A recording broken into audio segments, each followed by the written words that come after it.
I would like to address oral care for children. It's a big area, and I get a lot of questions every day about this. So you have a brand new babe and you want to start off right, and they have no teeth, but the teeth have been forming inside your uterus before you give birth. And so during that time, obviously prenatal nutrition is really key.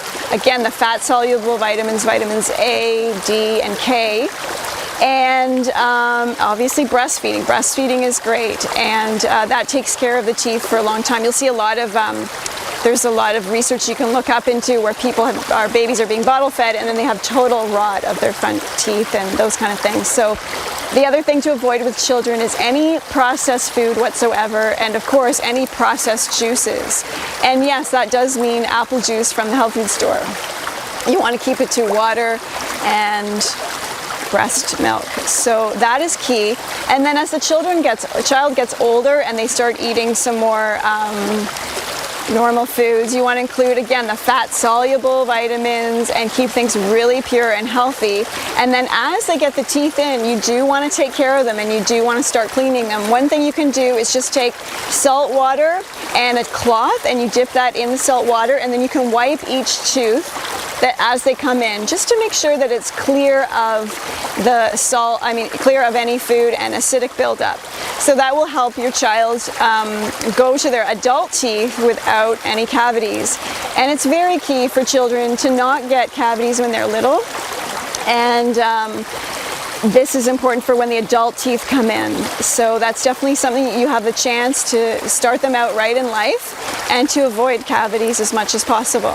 So if something does show up, like a brown lesion on the tooth, keep your eye on the teeth, and that is at a stage where it could still have a chance to reverse.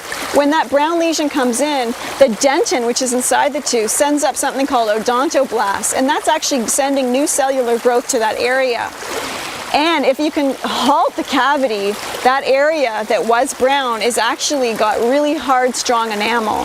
So don't think if you see a brown lesion on the tooth that like you're on a slope towards a cavity. I mean, you could be, but what you can do is you can reverse that, because that's at a stage where you can get it. If that happens, you want to be looking at the diet and you want to see like how can you improve that. And another thing too, if the child's eating grains, you definitely want to make sure they're all soaked to get rid of any phytic acid buildup. That's very key as well. And so again, if you got the brown lesion, just make sure that you're dealing with it. And if the child's teeth are set close together, you want to begin flossing the teeth as well. And this will bring them through to having really great adult teeth. One thing you do want to avoid if you do go to a dentist is getting the bonding agents put on the molars, because while that does halt deeper decay, it also traps bacteria in the mouth. And at an age of about 2 or as early as you can, teach your child to swish with salt water and get them to start brushing their teeth. Although you will have to keep an eye on it, because I don't think they're going to get every part, and they're just really learning. And do try to make it really a lot of fun and take your time with the children, and that's going to be a better experience for them to take through for the rest of their life.